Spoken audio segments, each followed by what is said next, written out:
Capítulo 1, vamos a leer 7 versículos, los primeros 7 del capítulo 1 de la epístola del apóstol Pablo a los Romanos. Romanos 1, del 1 al 7. Esta predicación se llama ¿qué somos los cristianos? ¿Qué somos los cristianos? Romanos capítulo 1, versículos del 1 al 7, dice la palabra del Señor.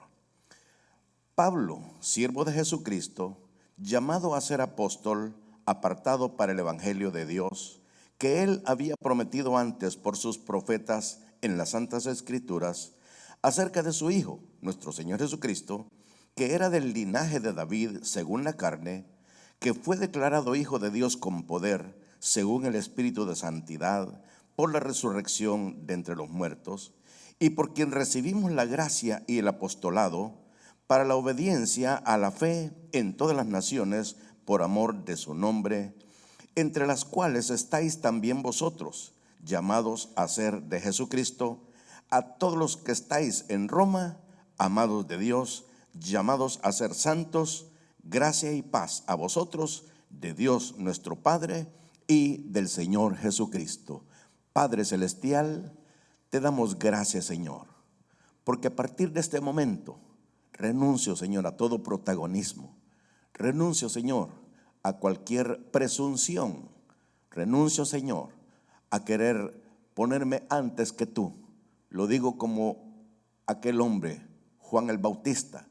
Es necesario que nosotros menguemos y que siempre, Señor, toda honra y toda gloria sean dadas para ti por todos los siglos. Amén y amén. Pueden sentarse, hermanos. ¿Qué somos los cristianos? A mí me gusta hacer preguntas, por supuesto para responderlas, no para hacérselas a ustedes. Pero hay cosas que quiero explicar. Estaba hace unos días, no sé usted cómo lo va a tomar, vea, ¿quién le cree? Platicando con el Señor. Me imagino que usted platica con el Señor todos los días. Me gustó una frase que publicó hace muchos años aquel gran predicador Billy Graham. Decía Billy Graham: Dios no está muerto. Esta mañana hablé con él. Ahora me pregunto, ¿usted habla en las mañanas con el Señor? Hay un predicador, un maestro que yo admiro todavía, tiene sus predicaciones, aunque ya está con el Señor. Se llama Adrian Rogers. Le recomiendo que escuche ese predicador, Adrian Rogers. Y no quiero decir los nombres de los predicadores que no quiero que escuche, porque es falta de ética, de cortesía e imprudencia. Aunque me gustaría decirlo, pero no lo voy a decir. Porque, hermanos, yo mismo me he dado cuenta y me da una gran tristeza cuando escucho estos predicadores y salen con unas herejías. Le voy a poner un ejemplo.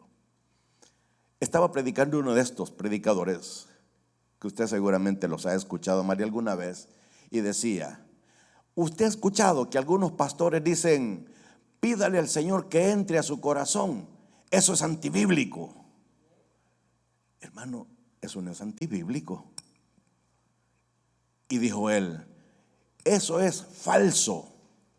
Para venir a Cristo no necesitamos nosotros invitarle a que venga a nuestra vida. Entonces yo me quedé escuchando, porque se supone que si yo digo qué es lo malo, tengo que decir qué es lo bueno. Quiere decir que yo esperaba que dijera entonces qué tenemos que hacer. Y no dijo nada y se fue por la vereda tropical. Se fue por la tangente y me daban ganas de regresarlo por la secante. Un montón de cosas que me decepcionan a mí. Ahora, es bien importante que usted sepa que cuando una persona esté predicando y no predique de acuerdo a la palabra, sino a suposiciones, especulaciones o cosas que se imagina que así es, haga como los cristianos de Berea.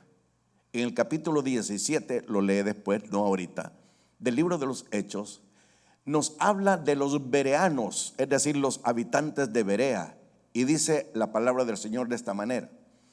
Y Pablo estaba sorprendido al darse cuenta que los de Berea eran más nobles que los que estaban en Tesalónica, porque escudriñaban las escrituras para ver si era cierto lo que Pablo le decía.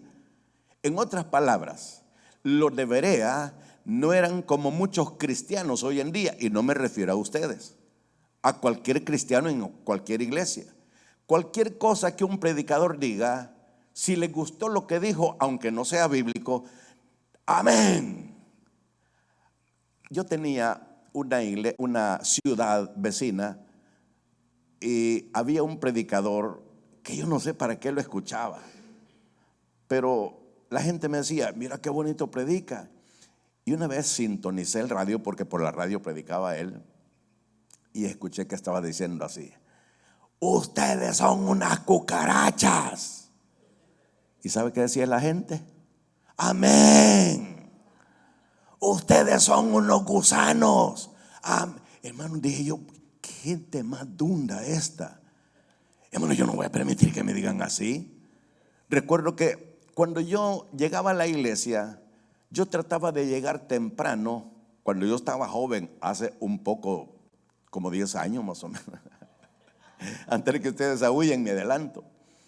Me gustaba llegar temprano a la iglesia porque la costumbre nuestra era que el que fuera llegando se viniera directo al altar, se arrodillara y se pusiera a encomendarse con el Señor y a orar por el servicio que en unos momentos iba a comenzar. Pues en una de esas me arrodillé en el altar, y en el momento que comencé a platicar con el Señor, escuché la voz de una hermana que se arrodilló al lado mío, a la par mía, y dijo: Señor, ayúdame, Señor, que soy un gusano, soy un trapo de inmundicia, no sirvo para nada. Mejor me quité porque no se contagia, hermano. Hermano, usted seguramente era una basura, pero sin Cristo. Con Cristo, hermanos, nuestra vida cambia totalmente. Gloria a Dios. Por eso el apóstol Pablo decía: todo lo puedo en Cristo que me fortalece. No voy a decir como que anciana, pastor me dijo, ¿quiere que le diga mi texto favorito? Vamos a ver, le dije yo. Todo lo puedo en Cristo que me Filipenses. Fortaleces 4:13. Algunos ni se fijaron en el error. Bueno, ahora quiero explicar primero qué es el evangelio. El tema, recuerden, es qué somos los cristianos.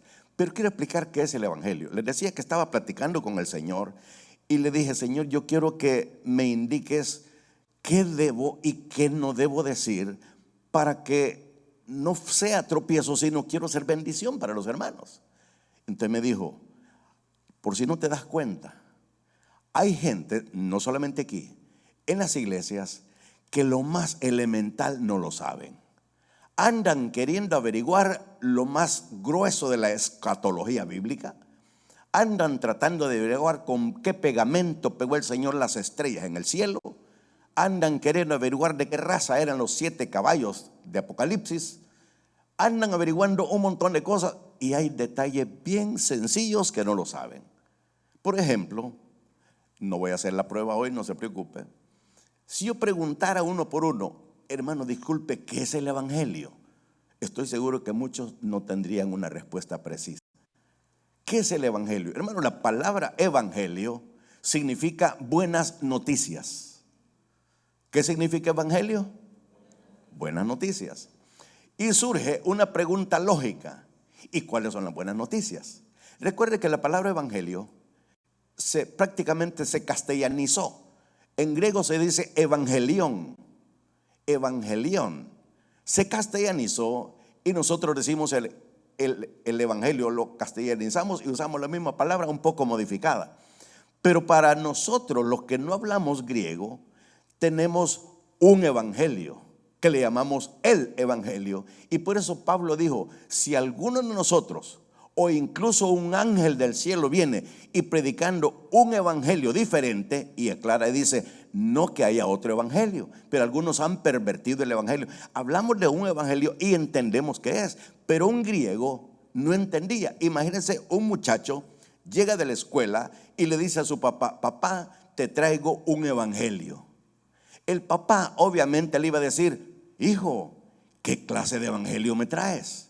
porque le está diciendo: papá, te traigo buenas noticias. ¿Y cuáles son esas buenas noticias?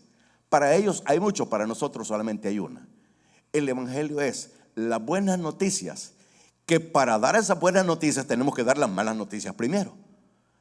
Me acuerdo que un predicador contó una vez que fue a orar por un hermano al hospital, y entonces en el momento que estaba platicando con él, le dijo el doctor al enfermo: Señor, le dijo, le tengo dos noticias, le dijo, una mala y una buena. Ay, doctor, le dijo, no me preocupe, le dijo, ¿cuál quiere primero, la mala o la buena? Bueno, vámonos primero con la mala para consolarme con la buena. Muy bien, le dijo. La noticia mala es que le vamos a amputar una pierna, le dijo. ¿Me van a amputar una pierna? Sí.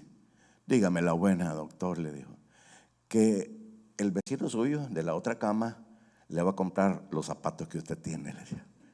Hermano, qué consuelo. Ahora, hay cosas que para nosotros son buenas noticias, pero para muchos como que no son. Entonces, si el evangelio es buenas noticias, ¿qué sería un evangélico? Me imagino que ya lo pensó, ya lo está diciendo mentalmente. Un evangélico es aquel que trae buenas noticias. Pero no es cierto que muchos evangélicos solo somos malas noticias. Solo andamos quejándonos por todo. Solo andamos, es más, comiéndonos a los hermanos. Hermano, yo no sé por qué, a saber quién se inventó esto, hay tacos al pastor, pero tacos al diácono no hay. ¿Qué me molesta eso? Fíjese. ¿Tacos de qué tiene? Tengo al pastor, me dijo. Y a veces, hermanos, la gente de muchas iglesias, no de esta, porque gracias a Dios, este hombre, gracias a Dios, bien respetado y amado por todos ustedes, me refiero al pastor Edwin. Pero hay personas en unas iglesias que comen tacos al pastor cada día que hay culto. Y no estoy hablando de tacos de tortilla, sino que se ponen a murmurar en contra del pastor. El evangélico es el que trae buena noticia. Y por último, el evangelista. El evangelista es aquel que anda buscando almas para poderlos traer a los pies de Jesucristo. Ahora, fíjese una cosa bien importante. Si usted es evangélico, si usted es cristiano, si usted es hijo de Dios, si usted ha nacido de nuevo, es lo mismo, lo estoy diciendo en diferentes formas. Usted debe saber que Dios lo llamó con un fin particular. Son tres cosas las que quiero tocar en esta hora. Número uno, los cristianos somos siervos con un llamado. Número dos, somos objetos de la gracia de Dios o de Cristo. Y número tres, le pertenecemos a Cristo. Somos pertenencia de Cristo. Esas son las tres cosas que, si el tiempo me alcanza, quiero cubrirlas hasta donde pueda. Siervos con un llamado. El versículo 1 dice: Pablo, siervo de Jesucristo. Cuando Pablo se introduce con esta epístola, no se llama apóstol. Claro que era un apóstol, pero no usaba ese nombre. Hermanos, hoy en día hay títulos de todas las esferas, de todos los calibres que usted puede imaginarse. Y hermanos, sin querer, un día descubrí cómo es que obtienen su nombramiento o título. Estaba predicando en una iglesia ahí en una ciudad que se llama El Monte. No es que haya ido a predicar al monte, sino que la ciudad se llama El Monte. Cuando terminé de predicar y me bajé, estaba un hombre de traje muy presentable con un ataché, beliz, un maletín pues. Y me dice: disculpe, me dice, yo usted lo he conocido desde hace mucho tiempo. Me dijo. Oh, qué bueno, le dije yo. Mire, me dice, quiero preguntarle algo. ¿Cómo no? Le dije. ¿Usted es apóstol? Me dijo. Mire qué pregunta. Me sonreí y le dije, no, le dije. No, me dijo, está perdiendo el tiempo, me dijo. ¿Por qué? Usted debe ser apóstol con todo el conocimiento que usted tiene. Usted es un apóstol. ¿Y qué necesito para ser apóstol? Le dije. $500, me dijo. Con $500 lo hago apóstol. Solo me sonreí y me dice, ¿o qué le pareció un doctorado? ¿De cuánto estamos hablando? $2,000, me dijo. Ahora entiendo por qué hay tanto apóstol y tanto doctor. Y mi pregunta es, ¿a quién quieren engañar? Estaba trabajando recién venido a Estados Unidos en una compañía que se llama, o se llamaba, no sé si todavía existe, Hornburg Jaguar, donde venden los carros esos caros, Jaguar y los Range Rover. Estaba trabajando en ese lugar y voy viendo que uno de mis compañeros de trabajo llegó en un Jaguar, en uno de esos carros caros. Y me quedo viendo, yo era nuevo. Y les dije yo, hey muchachos, miren fulano como viene en un Jaguar, les dije yo. Y todos se tiraron la carcajada. Y le digo yo, ¿y por qué se ríen? Tiene motor de Ford, me dijo. O sea, la carcacha, la carrocería era buena marca, pero el motor era un Ford. Muchos de nosotros aparentamos una cosa, pero ¿qué realmente somos? Entonces Pablo se identificaba como siervo. ¿Sabían ustedes que para Pablo identificarse como siervo era un gran honor para él? Hoy en día hay muchos que no les gusta que le digan siervo. No les gusta que le digan ni hermano. Mire, hay personas, ahora me voy a referir a esta iglesia, que cuando me saludan me dice, Dios le bendiga hermano. Perdón, hermano, usted llámeme como quiera. De todos modos, yo soy lo que soy. Hagan una cosa o digan la otra, soy lo mismo. Ustedes no me van a quitar ni a poner títulos. Pero la cosa es esto. Cuando Pablo se llamaba siervo, ¿qué es lo que él quería decir? Este término siervo literalmente se traduce como esclavo voluntario. Cuando usted encuentre la palabra siervo, entienda, esclavo voluntario. Pero pastor, ¿cómo está eso de esclavo voluntario? Había una fiesta judía que se llamaba el año del jubileo. Contaban 7 por 7 los años. Cada 7 años era un año sabático. Es decir, contaban el año 1, año 2, etcétera, año 6, el año 7, año sabático. De ahí contaban otros 7, otro año sabático. Y así iban contando los años sabáticos. Y cuando llegaban a 7 años, que serían 49, el siguiente año se llamaba jubileo. O sea que la fiesta de jubileo se celebraba cada 50 años. ¿Y qué hacían en la fiesta de jubileo? Dice la historia bíblica que las personas que habían perdido terrenos, propiedades, se las devolvían las personas que las habían adquirido, o sea, porque se la habían. ¿Usted conoce la palabra empeñar? Ok. Algunos empeñaban sus propiedades, es decir, las hipotecaban. El año del jubileo se las regresaban. Sucedían un montón de cosas en el año del jubileo, pero donde quiero llegar es que los esclavos, los amos tenían que liberarlos en el año del jubileo. Señores esclavos, usted ha trabajado por mí mucho tiempo, estamos en el jubileo, ahora usted es libre de irse para donde quiera. Pero habían esclavos que no tenían casa, no tenían para dónde agarrar, o aunque tuvieran, preferían vivir con ese amo porque los trataba mejor que la mujer, es decir, que la esposa, pues.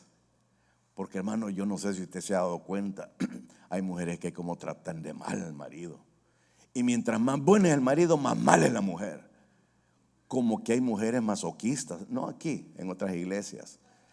Hasta que el marido las trata mal, hasta entonces aprenden. Me acuerdo que había una señora, hace muchos años, contaba esta historia. El marido de ella, era un hombre bien callado, bien educado, bien buena gente. Y cuando le servía la comida, vaya fulano, no voy a decir el nombre, vaya fulano, ven y sentate. Y llegaba el hombre, se sentaba en la mesa, veía el panorama y se levantaba y se iba para la puerta, encendía un cigarro y se quedaba la mujer. Este hijo de la gran no sé cuánto, yo no sé qué le pasa. Siempre que falta algo, en vez de decirme o pedírmelo, se va a parar allá. Y yo no sé qué es lo que necesita. Y él a ver, seguía fumando. ¿Y qué será? Pues aquí está el tenedor, aquí está el cuchillo, aquí está esto, aquí. La servilleta, le ponía la servilleta. Vaya, ven y sentate. Empezaba a comer. Pero ese hombre, así callado como era, la tenía bien sedita la mujer. Ahora pienso yo, no sé, estoy especulando, a saber qué penqueada le pegaba antes. Y ahora que ya estaba viejito era más calmado. Pero entonces soltaban a los esclavos y habían esclavos que le decían: disculpe, señor amo, disculpe lo que le quiero pedir, pero quiero pedirle un favor. ¿Cómo no? Le decía: me quiero quedar aquí con usted. Yo sé que usted ya me liberó. Usted ya no soy, usted ya no es mi amo, yo no soy su esclavo, pero no me quiero ir, quiero seguir trabajando con usted. Y entonces el amo, si estaba de acuerdo con él, le decía: muy bien, ven para acá. Le horadaba una oreja, la oreja derecha, por cierto, le hacía un hoyito pues, y le ponía, para los mexicanos, un arete, para los centroamericanos, un arito. Todos nos estamos entendiendo, ¿verdad? Le ponía un arete. Entonces, cuando el esclavo andaba por la calle y la gente lo veía con ese arete, la gente decía, no le elogiaban a él, sino al amo, porque se había decidido trabajar voluntariamente para su amo, es porque el amo era bueno, y elogiaban al amo. Entonces, este esclavo que le ponían el arete se llamaba siervo, porque ya no trabajaba por la fuerza, sino que lo hacía voluntariamente. No sé si lo dijera, pero hay 3 palabras que quiero que usted se las aprenda, porque le van a servir. La palabra agorazo, digo agorazo porque lleva Z. Agorazo, hexagorazo y lutró. Lutró lleva 2 O, la tilde la lleva en la primera O. Le digo porque a mí me gusta la ortografía y no me gusta leer con errores de ortografía. Agorazo, hexagorazo y lutró. ¿Qué es cada una de estas palabras? Agorazo es comprar en un mercado de esclavos para vender ahí mismo en el mercado. Usted sabe que en toda parte hay coyotes. Yo no sé si los que no son de El Salvador entienden qué son los coyotes. Los coyotes son los que compran cosas bien baratas y las meten bien caras. Decimos, no, este es bien coyote. Algunos no sé si conocen esa terminología, quizás solo es de mi época. Entonces, esta persona, cuando andaba con ese arete, decía, oh, este es un siervo, este es un esclavo voluntario. Agorazo es comprar en el mercado y revender ahí mismo en el mercado, que habían unos vendedores más listos que otros que ganaban por un esclavo y de ahí se iban a comprar otro. Ese es agorazo.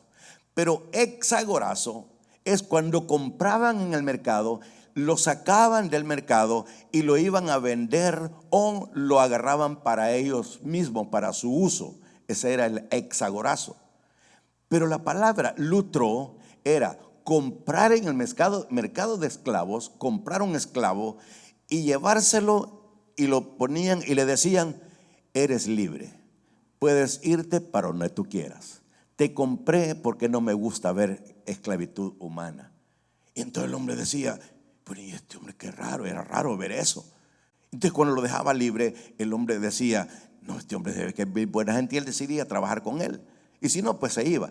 Lo que Cristo hizo con usted y conmigo fue un lutró. Nosotros éramos esclavos del maligno, éramos esclavos del enemigo. No quiero decir el nombre, no quiero pronunciarlo, no quiero hacerle propaganda, pero éramos esclavos del enemigo y Cristo vino y nos hizo lo que en el griego se traduce apolutrosis, es decir, practicar el lutró. Nos compró y nos puso y dijo, hijo, ahora eres libre. Y nosotros de nuestra propia cuenta decidimos servirle al Señor porque nos encanta hacerlo. Ahora fíjese, la diferencia entre el evangelio y una religión es que la religión te impone, te obliga, te esclaviza, y el Señor no te impone, no te obliga, no te esclaviza. ¿No es cierto que cuando venimos para el culto o cuando vamos a venir al culto, venimos con una cara sonriente? Algunos no, ¿verdad? Pero la mayoría, voy a decir mejor. No quiero herir susceptibilidades. ¿Por qué? Porque nos encanta estar aquí. A nadie han traído a punta de pistola. ¿Y saben qué nos encanta? Porque venimos al templo, es decir, a este recinto sagrado, a tener comunión con Dios y a tener comunión los unos con los otros, porque Cristo nos dejó libres y nosotros le servimos porque le amamos y lo hacemos con todo nuestro corazón. Gloria a Dios. Entonces, Dios nos llamó a cada uno de nosotros y nos escogió con un objetivo específico. Anoche venía con mis hijos de una fiesta de uno de mis nietos y mi hijo mayor se llama Alan. Alan, veo que como que el Señor lo va a llamar al ministerio. Y empezó a preguntarme. Aprovechamos porque viajamos como 3 horas aproximadamente.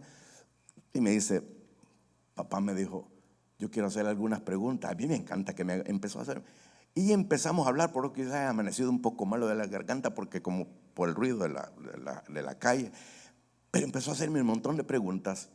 Y entonces llegamos a una conclusión. No les puedo explicar específicamente porque no sonaría como que estoy hablando mal de la iglesia donde él asiste. Él asiste a una iglesia americana, es decir, gringa, americana del continente. Entonces, platicando en eso, me dice, fíjese que yo quisiera, me dijo, que usted les explicara a los de la iglesia qué es el bautismo en el Espíritu Santo, me dijo. Le dije yo, ¿y por qué? Fíjese, me dice que estoy dando clases a los intermedios, me han puesto a dar clases. Y el pastor dijo, quiero pedirles a los maestros de escuela dominical que se enfoquen en 3 cosas. Escuche bien esto. Número 1, que reciban a Cristo en su corazón. Qué bueno.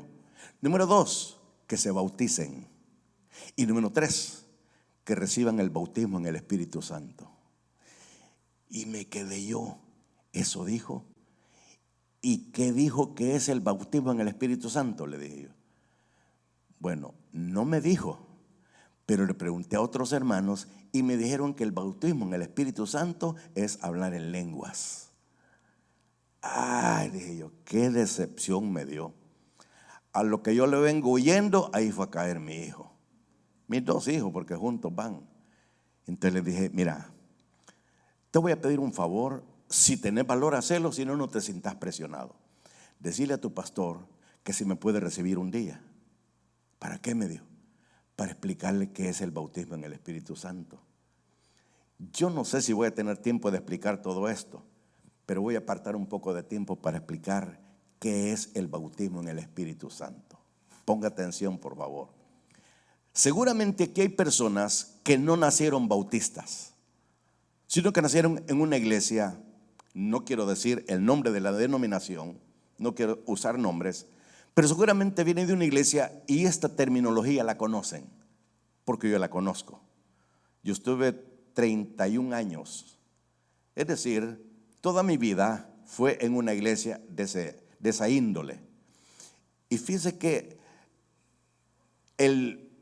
no debo decir, estos que creen en las lenguas y cosas así, ustedes ya saben a quién me refiero, nacieron en el año 1906 en Azusa.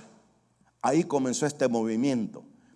Y dijeron ellos, aquí hemos recibido un nuevo Pentecostés. Usted sabe lo que pasó en el Pentecostés, día de Pentecostés, cuando estaban 120 reunidos en un aposento alto. ¿Se acuerdan? Todos fueron llenos del Espíritu Santo. Pues entonces dijeron, para distinguirnos de otras denominaciones, vamos a hacer un credo. ¿Qué es un credo? Escuche, ¿qué es un credo? Un credo es una doctrina arreglada. Un credo es una doctrina modificada. Estoy hablando despacio porque quiero que me entiendan esto, porque a veces cuando me desespero empiezo a hablar rápido, más que ya me he fijado que ya pasó un montón de tiempo. Ahora, el credo corre el peligro de convertirse en dogma. Y dogma es alguien que tiene que hacerlo a puro tubo, dicen en Guatemala. Tiene que hacerlo porque más le vale que lo haga, si no lo sacamos de la iglesia. Es un dogma. Entonces dijeron ellos, vamos a hacer un credo. Hicieron un credo que ahora es dogma de todas estas iglesias. Y dice así, escuche cómo dice. Nosotros creemos en el bautismo en el Espíritu Santo con evidencia de hablar en otras lenguas según el Espíritu nos dé que hablemos, de acuerdo a Hechos 2:4. Fíjate que hasta de memoria me lo sé yo. Nosotros creemos en el bautismo en el Espíritu Santo con evidencia de hablar en otras lenguas según el Espíritu nos dé que hablemos, de acuerdo a Hechos 2:4.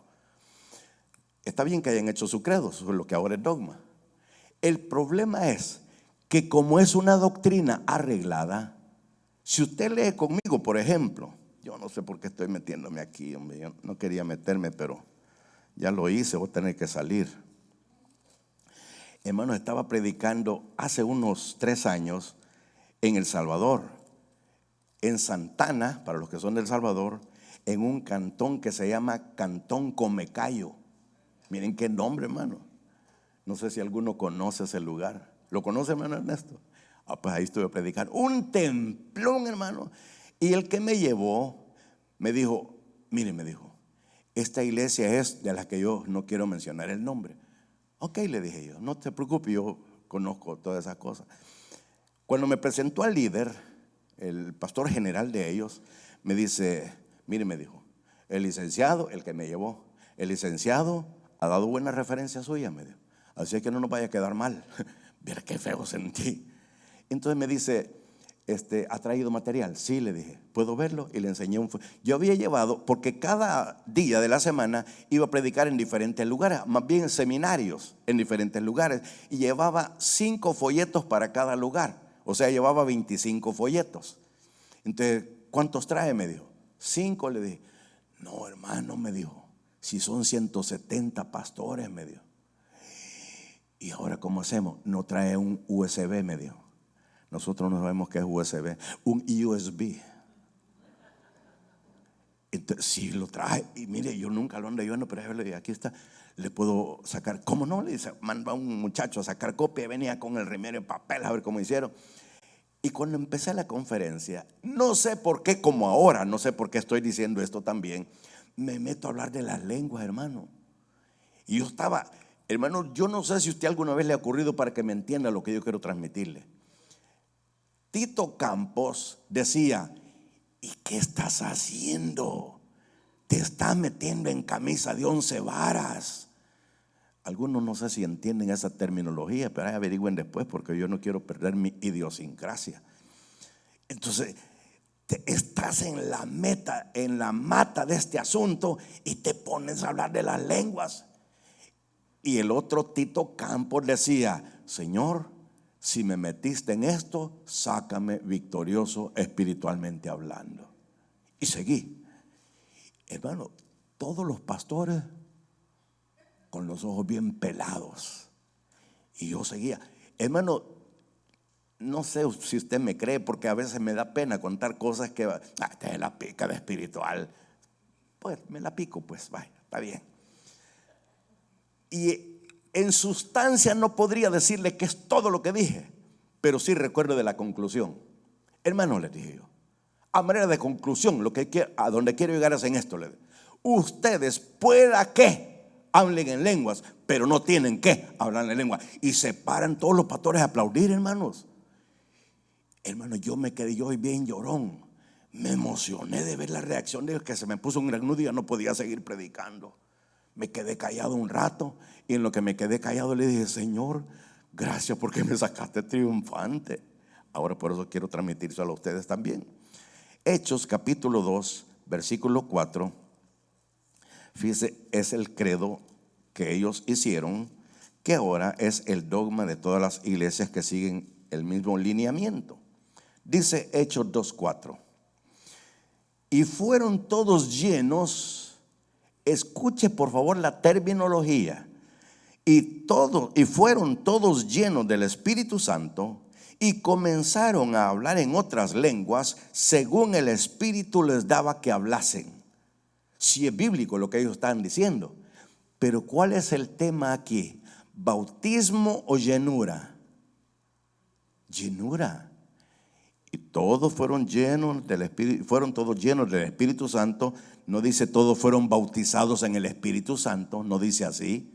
Entonces se da cuenta cómo modifican estas personas la palabra para hacer que la gente crea lo que ellos están tratando de meterles a como dé lugar. El problema es este. Una recomendación. La hermenéutica es la ciencia que da las reglas necesarias para la interpretación bíblica correcta. Dice esto: cuando usted encuentre un versículo y encuentre un pasaje digno de enseñanza que hay que transmitirlo al pueblo, no se quede con ese versículo. Lea los pasajes paralelos. Me imagino que saben qué quiere decir paralelo. No lo que los mexicanos pensarían, porque me acuerdo que había un programa de dos que se llamaban Chano y Chon, y se llamaban los hermanos Lelo. No era paralelos de esos. De acuerdo a la física, paralelo son dos líneas que corren una a la par de la otra sin unirse jamás en el infinito. Esa es la definición de líneas paralelas. Entonces, hay un pasaje paralelo de Hechos 2:4 que ellos no se percataron, y no sé si actualmente ya se percataron, pero Hechos 4:31. Hechos 4:31. Y escuche y póngale atención al lenguaje que estoy leyendo, no me lo estoy inventando. Hechos 4:31. Cuando hubieron orado, el lugar en que estaban congregados tembló. Hermano, me llama la atención esto. Cuando ellos oraban, la tierra temblaba. Me llama, ¿qué oraciones estas? Ahora a nosotros nos pasa al revés. Cuando tiembla es que nosotros oramos. No sé si se ha fijado. El año 1986, en octubre, bien recuerdo, estábamos haciendo el privado para graduarnos. Algunos dicen de pastor. Yo no me gradué de pastor. Yo me gradué en teología. Los pastores no lo hace el seminario, los pastores los hace el Señor porque Él los llama. Y estamos en el examen. Y hermano, yo estaba en bajada y empezó a temblar, y el temblor ya no vino a interrumpir, y todos salieron corriendo, y el director se queda en la puerta. ¡Ey, salite! Me dijo. Espérate, que esto está bueno. Yo, por favor, salite, que si no te voy a dejar solo. Déjame solo, no vas a copiar. Total que me salí. Entonces me contaron otras personas que andaban en la calle, que vieron a una mujer que iba con una bolsa de comprados caminando en la calle, y cuando comenzó a sentir el terremoto de octubre de 1986 en El Salvador, que fue uno de los más grandes, que se decayeron muchos edificios, dice que se quedó viendo para todos lados y puso las bolsas en el suelo, se arrodilló y dijo: Señor, perdóname porque me he apartado de ti. ¿Qué hizo temblar a esta mujer? ¿Qué hizo orar a esta mujer? El temblor. Nosotros, lo que Dios espera, que tengamos una energía que por supuesto es dada por el Espíritu Santo, que cuando nosotros oremos, que tiemble. Y eso es lo que estamos leyendo aquí, pero no ese es el punto. No sé para qué le expliqué eso. Dice: y cuando hubieron orado, el lugar en que estaban congregados tembló. Y escuche: y todos fueron llenos del Espíritu Santo y hablaban en lenguas. ¿Verdad que no dice así? Y hablaban con denuedo la palabra de Dios. Quiere decir que no cabe esa doctrina. Ahora, ¿por qué estoy diciéndole esto? A mí me gusta que la gente sea un buen o una buena apologeta. No estoy hablando de esto. Apologeta es un defensor de la fe. La apología es un discurso que defiende la fe. Y la apologética es la ciencia. Entonces, cuando yo utilizo pasajes para defender la fe, son pasajes apologéticos. Quiere decir, lo que quiero es que usted entienda o aprenda que si alguien le... ¿Por qué le estoy contando esto? Unos familiares míos, hace como unos tal vez 6 o 7 años, me buscaron en la iglesia. Ellos vivían en San José, no sé si todavía viven ahí. Me dijeron: mira, primo, queremos ir a El Salvador. Ellos son de El Salvador también. Queremos ir a El Salvador. Y a mí, ¿por qué me vienen a pedir permiso? Les dije, como que yo soy el dueño de El Salvador. No, hombre, lo que queremos es que vayas con nosotros. Pero me van a pagar el pasaje. No, hombre, pagarlo. Ay, Dios, entonces no es invitación. Eso se llama invitación china o invitación Esparta. Me dijeron una vez: invitación Esparta. ¿Qué es eso? Que cada quien paga lo que se harta, le digo. Y entonces, como yo soy bien fácil de convencer, me lo llevé, fui con ellos más bien. Y entonces bien me acuerdo que andábamos en la Puerta del Diablo, en los Planes de Renderos. Veníamos bajando una roca y una de mis primas se acerca y me dice: mira, Tito, me dijo, hay algo que he tenido la curiosidad de preguntarte, me dijo. Ajá, le dije, ¿qué es lo que quieres preguntarme? Ustedes los bautistas, me dijo, ¿por qué no creen en el Espíritu Santo? Mire qué pregunta. Ustedes los bautistas, ¿por qué no creen en el Espíritu Santo? Hermano, yo ofendo sin querer Ahora imagínense queriendo. Cuando lo hago con premeditación, dolo, alevosía y ventaja. Mira, no voy a decir el nombre, mira fulana, le dije yo.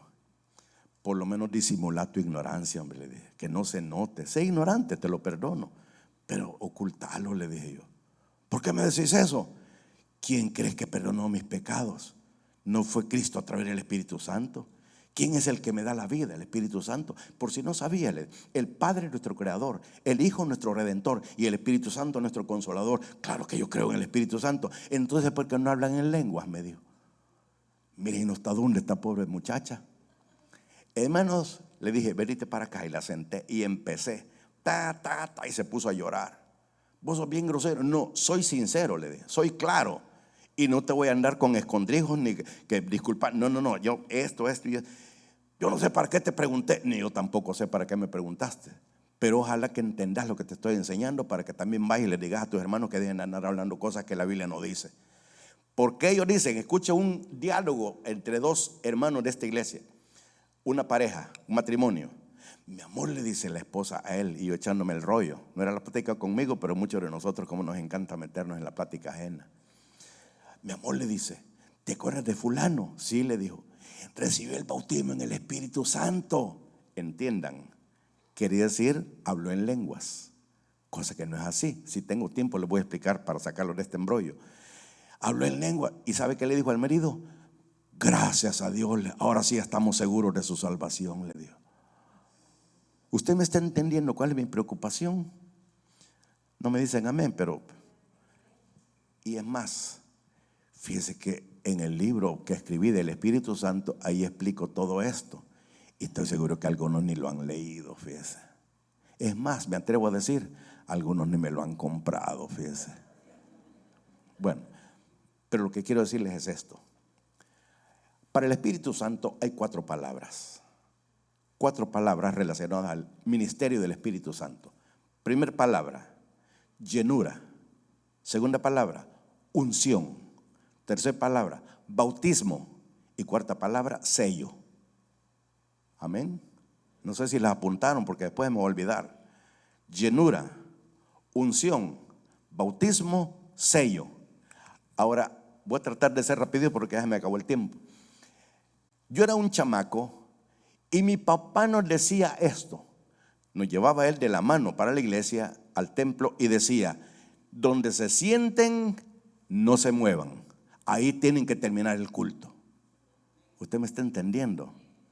Hermano, y nosotros le hacíamos caso a mi papá a pies juntos. Nunca nos preguntó, hijos, ¿quieren ir a la iglesia? Nunca nos preguntó. Nosotros sabíamos que día de culto había que ir a la iglesia. Nadie tenía valor de preguntarle siquiera, papá, ¿me puedo quedar? Nunca nos atrevimos. Y así hacíamos. Pues esa vez me senté en una silla, eran bancas, en una banca, a la par de un señor un poco mayor, con unos 30 años quizás. Y la alabanza empezó a estremecerse, a temblar. Perdónenme, hermanos, no me estoy burlando, estoy contando testimonio y por favor seamos maduros, no piensen que estoy tratando de desprestigiar a nadie. Empezó a hacer así y le hacía y yo me le quedé viendo y me asusté, pero cómo me quitaba de ahí. Yo veía a mi papá parado allá, porque allá cantan parados, y yo veía a mi papá, veía al hermano y me agachaba. Al terminar el culto, le digo a mi mamá, le dije, fíjese que cuando estaba, y le conté, y me pega y me dice, no blasfemes contra el Espíritu Santo, me dijo. Y le dije, mamá, no estoy blasfemando, lo que quiero es saber qué está pasando. Preguntar al pastor, un anciano, y le dije, hermano Justiniano Rivas se llamaba, hermano Justiniano, fíjese que yo vi esto, ¿qué es eso? Y me dijo, hijo, me dijo, eso se llama unción. ¿Y qué es la unción?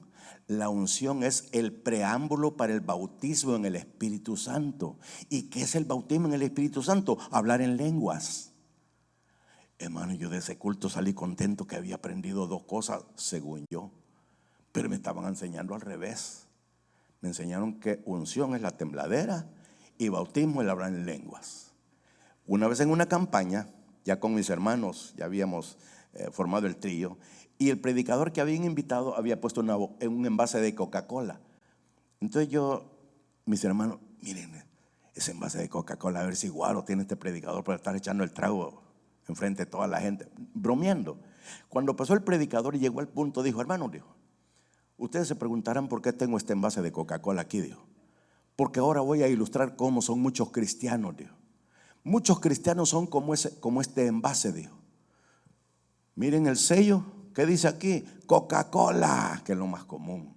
Coca-Cola, muy bien, ese es el sello, dice. Pero miren, no tenía nada, vacío. Así hay muchos cristianos, dijo, están sellados pero están vacíos. Hermano, pero a mí me impactó, como yo estaba duro en ese tiempo todavía, yo no había estudiado y me trae, qué interesante eso. Quiere decir que uno puede ser sellado pero no tiene nada adentro. Hermano, ya me siento que el pastor me va a decir: bájate de ahí. Lo que quiero decirles es, ¿qué significan esas 4 palabras? Bautismo es sumisión. No tengo tiempo para explicarles las razones, pero eso es, créanme por favor. Bautismo es sumisión. Estamos hablando del Espíritu Santo. Bautismo en el Espíritu Santo es sumisión al Espíritu Santo. Hay un montón de gente que habla en lenguas y son unos grandes pecadores y rebeldes. Y yo sé lo que estoy diciendo. De ahí vengo. Número 2. Llenura quiere decir presencia. El Espíritu Santo no se da por medidas, porque el Espíritu Santo es una persona. O está o no está, pero no puede estar por partes. Hermano, usted no ha visto al hermano Ernesto. Mire, una canilla le vi por ahí, pero a él no lo he visto.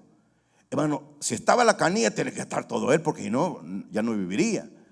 Llenura, presencia. Número 3, unción, investidura. Investidura es como quien dice el reconocimiento oficial para el ejercicio de su profesión o ministerio, sería en este caso. Y sello, pertenencia. Ahora, que no se les olvide eso. Ahora ustedes tienen material para que si alguien le quiere decir: ¿y usted por qué no cree en el Espíritu Santo? ¿Y quién es mi consolador? El Espíritu Santo es mi consolador. Sí, entonces ¿por qué no habla en lengua? Entonces hable bien. Eso no tiene nada que ver con el Espíritu Santo, a no ser que estemos hablando de los dones del Espíritu Santo, que son 9, 1 Corintios 8, 12 del 8 al 10. Pero hermanos, cuando nosotros se nos presente a alguien, por favor aprenda que todo, si se lo dicen de la Biblia, usted diga amén. Pero si no lo dicen de la Biblia, diga no amén.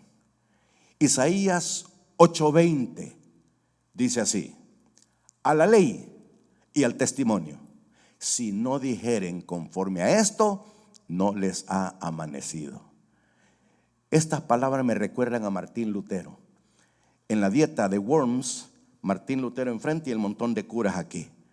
Y le dijeron: Martín, te hemos mandado llamar para decirte que te retractes de lo que andas pregonando, las 95 tesis que caló en la catedral de Wittenberg en Alemania, 1531.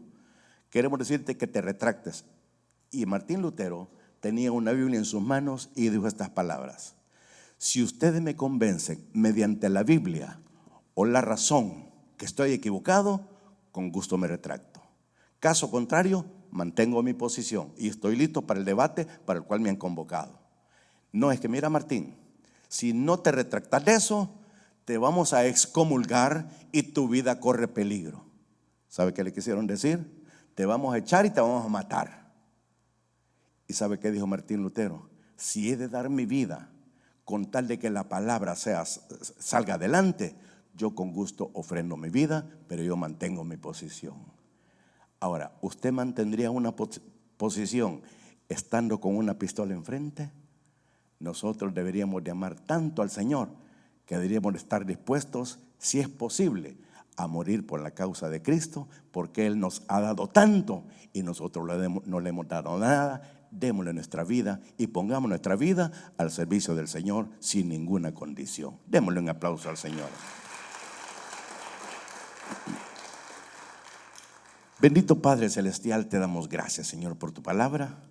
Y te damos gracias, Señor, porque a pesar de que traía unos apuntes, pero en tu voluntad, Señor, seguramente estaba que algunas personas que seguramente están atravesando esta duda o esta incertidumbre puedan entender qué es lo que tu palabra enseña y no lo que algunos predicadores dicen. Mientras estamos todos orando, sus rostros inclinados, sus ojos cerrados, quisiera saber si en este lugar o los que nos están viendo a través de cualquier medio, saben qué va a pasar cuando se mueran.